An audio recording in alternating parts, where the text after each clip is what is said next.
जय जगन्नाथ बंधुगण समस्त को नमस्कार। श्री जगन्नाथ महाप्रभु लीलामय भक्तर अनाबिल भक्ति प्रेम विभोल होई ताकू सुख देवा उद्देश्य विचित्र लीला करने से सिद्धहस्त। आसतु से लीलामय प्रभु श्री जगन्नाथ पणस चोरी कथा विषय जानिबा।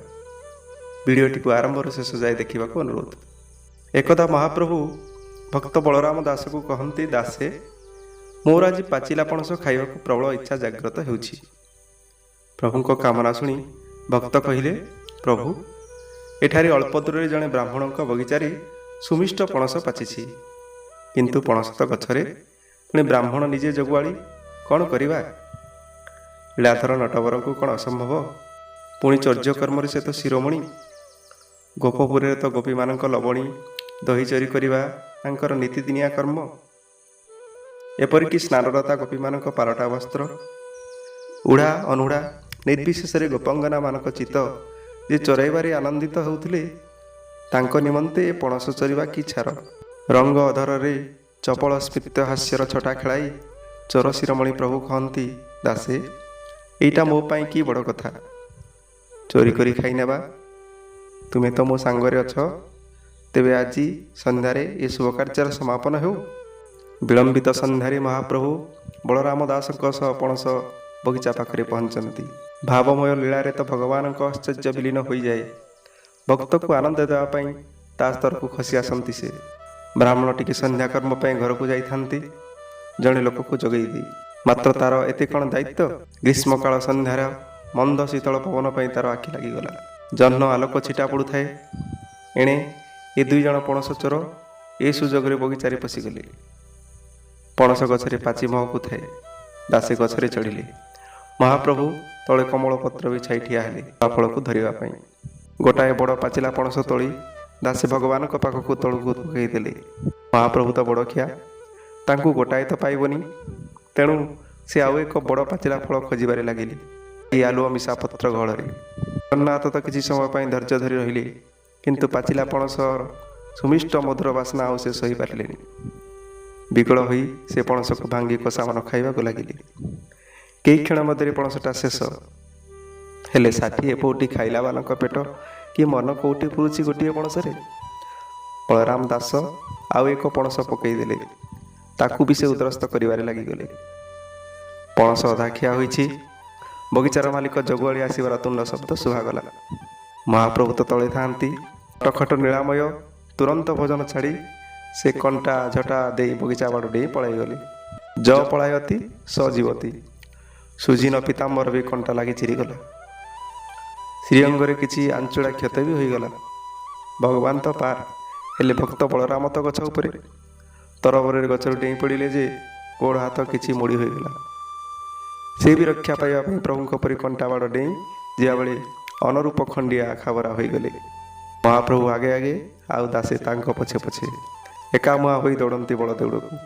एणे महालक्ष्मी महाप्रभु को संध्या धूप बल रत्न सिंगारे न पाई व्यस्त विव्रत होई पाट अगणार तस्तत हो बुलूता। आउ ठीक ए समय दुई जन दौड़ी जोड़ी जाई पहुंचती। कि विचित्र वेश नटनागर श्रीअंग मलिन क्षत विक्षत, सर्वांग झाल जर्जरित, द्रुत गति निश्वास नेउथांती। पुणी कंधर उत्तर केउठी खसी पड़ी। पुंगुला देहरे कटी तटरे पीतपस्त्र मात्र, ता पुणी चिरा आउ कंटा झटारे पूर्ण। आपणार गृहस्वामी प्राणपति को एतसारे देखी कपाଳରେ हाथ देली ठाकुराणी। सामान्य रस प्रकाश करी पचारिले, प्रभु ए विचित्र दशा किपरि आपणकर? प्रभु केते आउ किपरि लुचाइबे? पुणी दासे तो पाखरे तद्रूप अवस्था दंडायमान। भक्त तो सरल कही पकाइले सबु कथा। सबु शुणी लक्ष्मी क्रोध आउ देखे कि वर्षी चलिले तो जगन्नाथ उपरे। दासे भी बात पड़े। आउ ए भगवान जमीती अखाड़ुआ तांको भक्त भी सेमिति, केही काहाकू कम नुहंती।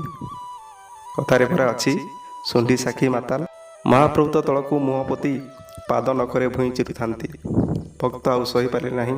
प्राणप्रिय भगवान को गाड़ी रसरे कहीगले, माँ तू तो बाई ठाकुराणी, तू कौन जानिबु भक्त भगवान को भाव। एक टाल शुणी महालक्ष्मी आगत पंचम अभिशाप देगले भक्त को, रे बलराम तू ତୁ ଶ୍ରୀକ୍ଷେତ୍ରରେ ପଞ୍ଚକୋଶ ଭିତରେ ମରିପାରିବୁ ନାହିଁ। ମୋର ଅଭିଶାପ ଅନ୍ୟଥା ହେବ ନାହିଁ। କାରଣ ପ୍ରାୟ ଭକ୍ତର କାମନା ଥାଏ ଶ୍ରୀକ୍ଷେତ୍ରର ପଞ୍ଚକୋଶ ମଧ୍ୟରେ ଦେହ ତ୍ୟାଗ କରି ବୈକୁଣ୍ଠ ଧାମ ଦମନ କରିବାକୁ। କାଳ ଗଡ଼ି ଚାଲିଲା। ବଳରାମ ଦାସ ଶ୍ରୀକ୍ଷେତ୍ର ବାହାରକୁ କୌଣସି କାର୍ଯ୍ୟରେ ଯାଇ ଫେରୁଥିବା ବେଳେ ରାସ୍ତାରେ ତାଙ୍କର କାଳ ପୂର୍ଣ୍ଣ ହୋଇଗଲା। ଲକ୍ଷ୍ମୀଙ୍କ ଅଭିଶାପ ଫଳିଲା। ସେଠି ପଡ଼ିଯାଇ ସେ ଭଗବାନଙ୍କୁ ସ୍ମରଣ କଲେ। ହୃଦୟରେ ରତ୍ନ ସିଂହାସନ କମ୍ପିଲା। ମହାପ୍ରଭୁ ଜଗନ୍ନାଥ ଅସ୍ଥିର ହୋଇ ଯିବାକୁ ବାହାରି ପଡ଼ିଲେ ଭକ୍ତ ନିକଟକୁ। ମହାଲକ୍ଷ୍ମୀ ବି ପ୍ରଭୁଙ୍କ ସଙ୍ଗରେ ଚାଲିଲେ। ତତ୍କ୍ଷଣାତ୍ ପହଞ୍ଚିଲେ ବଳରାମ ଦାସଙ୍କ ସମୀପରେ। ନିଜ ଆରାଧ୍ୟକ ଭକ୍ତ ବତ୍ସଳତା ଦେଖି ଆଖିରୁ ଅଶ୍ରୁ ଝରିଗଲା ଭକ୍ତଙ୍କର। ଲକ୍ଷ୍ମୀ କହିଲେ, ଦେଖିଲୁ ନା ବଳରାମ, ମୋ ଶାପ ସତ୍ୟ ହେଲା। ଭକ୍ତ କହିଲେ, ମା ତୁ ବଡ଼ ଭୋଲି। ଆପଣ ଦୁଇ ଜଣ ଯେଉଁଠି, ପଞ୍ଚକୋଶ ତ ସେଇଠି। ତୋ ଶାପ ତ ମୋ ପାଇଁ ଆଶୀର୍ବାଦ ହୋଇଗଲା। ସାକ୍ଷାତରେ ମହାପ୍ରଭୁ ଆଉ ତୋତେ ଦେଖି ପ୍ରାଣ ଛାଡ଼ୁଛି। ଭଗବାନଙ୍କ ଶ୍ରୀଚରଣରେ ମସ୍ତକ ରଖି ଭକ୍ତ ସ୍ୱଦେହ ତ୍ୟାଗ କରି ଦିବ୍ୟ ଧାମ ଗମନ କରିଗଲେ। ଆଶା କରୁଛି କାହାଣୀଟି ଭଲ ଲାଗିଥିବ। କମେଣ୍ଟରେ ଜୟ ଜଗନ୍ନାଥ ଓ ଲାଇକ୍ କରିବାକୁ ଭୁଲିବେ ନାହିଁ। ନୂଆ କରି ଦେଖୁଥିଲେ ସବସ୍କ୍ରାଇବ୍ କରିବାକୁ ଅନୁରୋଧ। ସମସ୍ତଙ୍କୁ ପୁଣି ଥରେ ନମସ୍କାର। ଜୟ ଜଗନ୍ନାଥ।